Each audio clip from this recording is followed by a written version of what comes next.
Morning, good afternoon, good evening. Welcome to our channel. Buhari has warned that he is about to crush every agitator asking for the breakup of Nigeria. He says that he has given enough time to those trying to break Nigeria, but now they are going to receive the shock of their lives. He warned yesterday. Amid the outbreak of violence and calls for secession from agitators in the south, President Muhammad Buhari yesterday issued a stern warning to those promoting crime and insurrection in the country, saying that his administration will treat them in the language they understand, and they will soon receive the shock of their lives. He was speaking when he received a briefing from the chairman of the Independent National Electoral Commission, INEC, Professor Mahmoud Yakubu, who complained of series of attacks on facilities of the electoral body around the country. President Buhari said the federal government has given the perpetrators enough time and was now ready to act. While noting that those misbehaving in certain parts of the country were obviously too young to know the travails and loss of lives that attended the civil war, Buhari said that those of us in the fields for 30 months who went through the war, we treat them in the language they understand. We are going to be very hard sooner than later. In his words, I receive daily security reports on the attacks, and it is very clear that those behind them want this administration to fail. These attacks are totally unacceptable, and we will not allow those behind them to achieve their evil objectives, the president was quoted as saying in a statement issued by his spokesman, Femi Adesina.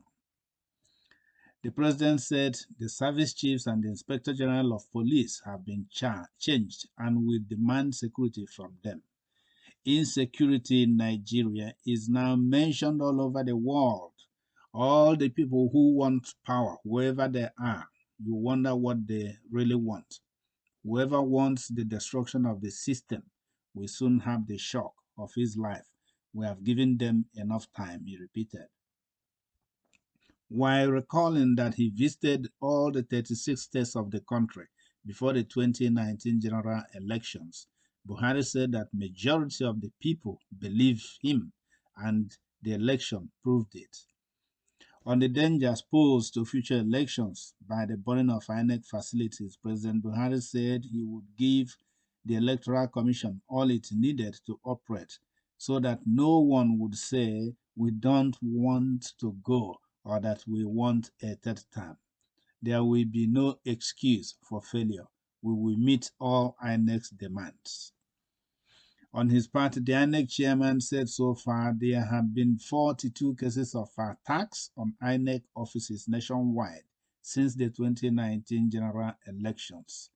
In the last 4 weeks, 11 INEC offices have been either set ablaze or vandalized, especially in the southeastern part of the country, with 13 vehicles and 429 generating sets destroyed.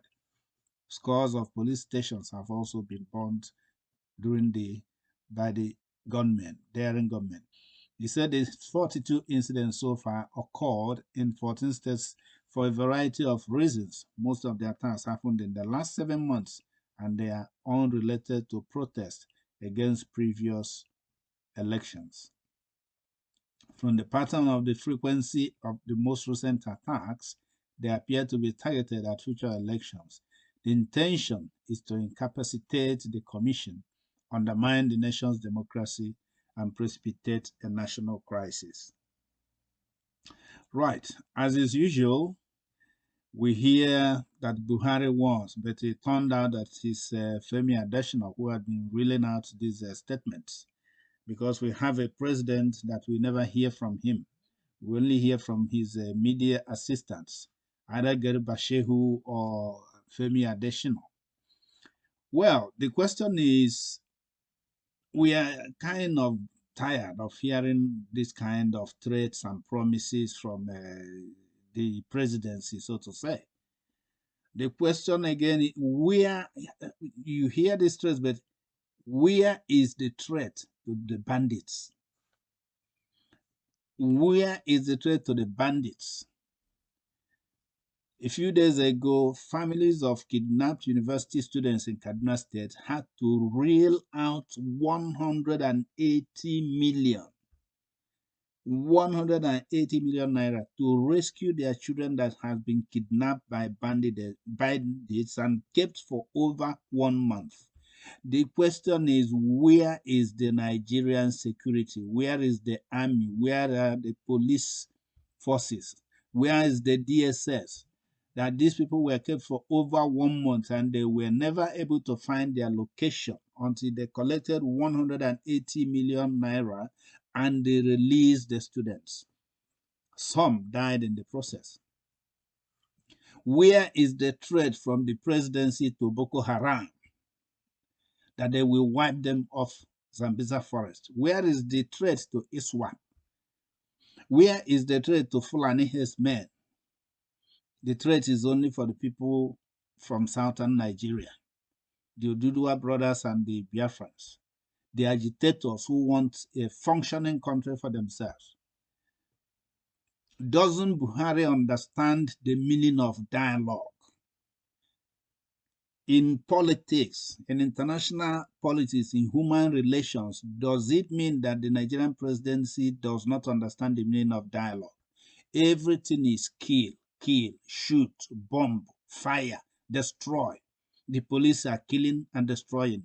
The army is bombing and pillaging, killing.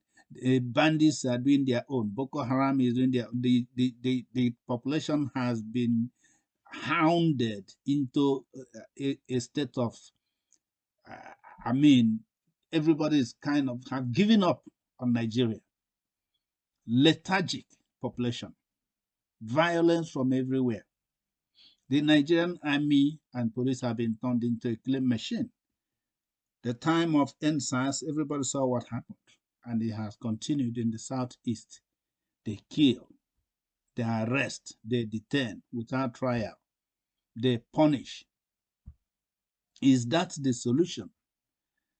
Is that the solution? The only thing that this presidency has is to threaten the people. Has he ever tried dialogue to sit down and say, what is the problem? How do we solve this? No. The Fulani doesn't understand this. The Fulani controlled presidency doesn't understand this. What they understand is use the army, kill them, kill them, kill them, destroy them, destroy them. Well, let's see how far they can go. Let's see how far they can go. But I think that one day, the government must sit down with the people. Otherwise, there is no end in sight for this. We encourage you to bring your comments to us. Comment on this broadcast and see. Let's see what you think about what we have just said. And please kindly subscribe to our channel because we're trying to grow it as quickly as possible to have at least 1,000 subscribers in the coming days. And click on the notification bell so that anytime we publish any news, you will be the first to get it. Thank you for coming in.